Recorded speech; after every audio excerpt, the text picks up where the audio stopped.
14వ అధ్యాయం పురుషోత్సర్గం. మిథిలా నగరాధిపతి ఆవుకు పుట్టిన కోడెదూడను అచ్చబోసి ఆబోతుగా స్వేచ్ఛగా వదలడాన్నే పురుషోత్సర్గం అంటారు.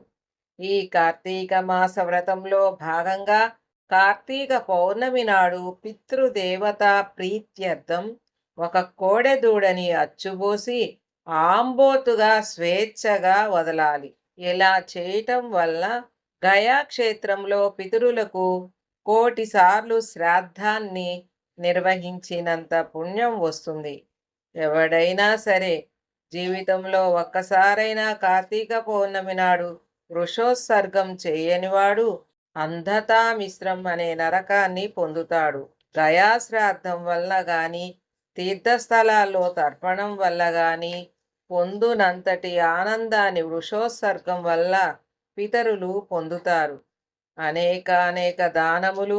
కార్తీక మాసంలో పండ్లు దానం చేసేవాడు దేవ, ఋషి, పితృ రుణాలు మూడింటి నుంచి విముక్తుడవుతాడు. దక్షిణాయుతంగా ధాత్రి ఉసిరిక ఫలాన్ని దానమిచ్చేవాడు సార్వభౌముడవుతాడు. కార్తీక పౌర్ణమి నాడు దీపదానం చేయడం వల్ల పాపాలన్నీ నశించి పరమపదాన్ని చేరుతారు. కార్తీక పౌర్ణమి నాడు లింగదానం సమస్త పాపహరం. ఈ దానం వల్ల ఈ జన్మలో అనేక భోగాలని అనుభవించి మరుజన్మలో చక్రవర్తిగా కీర్తించబడతాడు. కార్తీకంలో నిషిద్ధాలు. కార్తీక వ్రతం చేసుకునే అవకాశం అందరికీ రాదు. అత్యంత పుణ్యప్రదమైన ఈ కార్తీక మాసంలో ఇతరుల అన్నం పితృశేషం. తినకూడనివి తినడాన్ని, శ్రాద్ధములకు భోక్తగా వెళ్ళడాన్ని, నువ్వులను దానం పట్టడాన్ని, ఈ ఐదింటిని విసర్జించాలి. ఈ నెలలో సంగాన్నం, శుద్రాన్నం, దేవార్చకాన్నం, అపరిశుద్ధాన్నం, త్యక్త కర్ముడి అన్నం, విధవ అన్నం మొదలగునవి తినకూడదు. కార్తీక పౌర్ణమి అమావాస్యలలోను, పితృదినం నాడు, ఆదివారం నాడు, సూర్యచంద్ర గ్రహణ దినాలలోనూ రాత్రి భోజనం నిషిద్ధం. ఈ నెలలో వచ్చే ఏకాదశి నాడు రాత్రింబవళ్ళు 2 పూటలా కూడా భోజనం చేయకూడదు.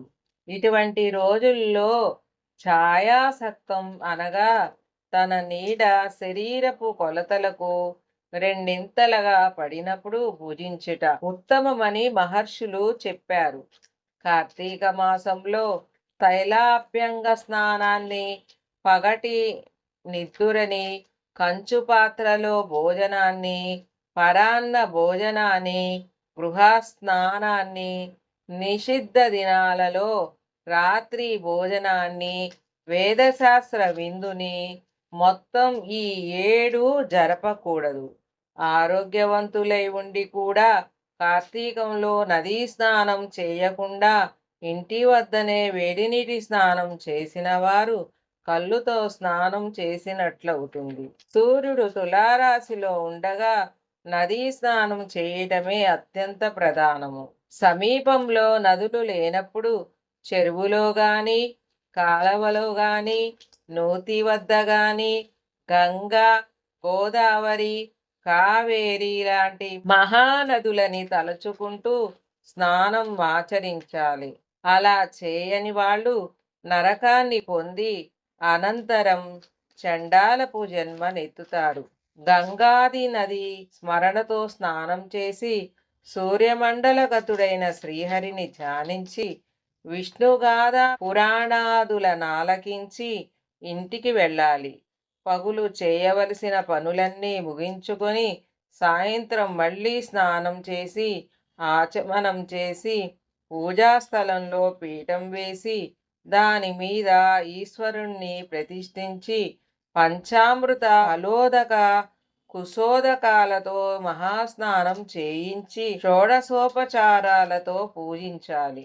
పరమేశ్వర పూజాకల్పం. ముందుగా పరమేశ్వరుడిని ఆవాహన చేయాలి. తరువాత ఓం వృషధ్వజాయ నమః ధాన్యం సమర్పయామి పువ్వులు వదలాలి. ఓం గౌరీ ప్రియాయ నమః పాద్యం సమర్పయామి నీటి చుక్కని వదలాలి. ఓం లోకేశ్వరాయ నమః అర్ఘ్యం సమర్పయామి నీటి చుక్కని వదలాలి. ఓం రుద్రాయ నమః ఆచమనం సమర్పయామి నీటి చుక్క వదలాలి. ఓం గంగాధరాయ నమః స్నానం సమర్పయామి నీటి చుక్కని వదలాలి. ఓం ఆసాంబరాయ నమః వస్త్రం సమర్పయామి. ఓం జగన్నాథాయ నమః ఉపవీతం సమర్పయామి. ఓం కపాలధారిణే నమః గంధం సమర్పయామి. ఓం ఈశ్వరాయ నమః అక్షతాన్ సమర్పయామి. ఓం ధూమ్రాక్షాయ నమః ధూపమాగ్రాపయామి. ఓం తేజోరూపాయ నమః దీపం దర్శయామి. ఓం లోకరక్షాయ నమః నైవేద్యం సమర్పయామి నివేదన చేయాలి. ఓం లోక సాక్షిణే నమః తాంబూలం సమర్పయామి. ఓం భవాయ నమః ప్రదక్షిణం సమర్పయామి. ఓం కపర్ధినే నమః సాష్టాంగ నమస్కారం సమర్పయామి. ఈ విధంగా 16 ఉపచారాలతో ప్రతిరోజు సహస్రనామార్చనాయుతంగా శివపూజ చేసి కార్తీకం చివరి రోజు శక్తి వంచన లేకుండా బ్రాహ్మణులకు దానం ఇవ్వాలి. ఈ ప్రకారంగా కార్తీకం నెల్లాళ్ళు నక్త వ్రతాన్ని ఆచరించేవాడు 100 వాజపేయాలు చేసిన ఫలాన్ని పొందుతారు. కార్తీక మాసమంతా మాననక్త వ్రతాచరణ వలన పుణ్యాధికృత లభిస్తుందనడంలో సందేహం లేదు. కార్తీక చతుర్థి నాడు పితృప్రీతిగా బ్రాహ్మణులకు భోజనం పెట్టడం వలన వాళ్ళ యొక్క పితరులందరూ సంతృప్తులవుతారు. కార్తీక శుద్ధ చతుర్దశి నాడు ఔరసపుత్రుడు చేసే తిలాతర్పణం వలన పితృలోకం సర్వం తృప్తి చెందుతుంది. ఈ చతుర్దశి నాడు ఉపవాసం ఉండి శివారాధన చేసి తిలలు దానం చేసినవాడు కైలాస క్షేత్రాధిపతి అవుతాడు. కార్తీక వ్రతాన్ని ఆచరించిన వారు తప్పకుండా తమ తమ పాపాలను పోగొట్టుకొని మోక్షగాములవుతారు. జనక మహారాజా కార్తీక పురాణంలో ముఖ్యంగా ఈ 14వ అధ్యాయాన్ని శ్రద్ధ భక్తులతో చదివినా వినినా అట్టి వాళ్ళు సమస్త పాపాలకు ప్రాయశ్చిత్తం చేసుకోవడం ద్వారా కలిగే ఫలితాన్ని పొందుతారు అని వివరించాడు వశిష్ఠ మహర్షి. 14వ రోజు పారాయణం సంపూర్ణం.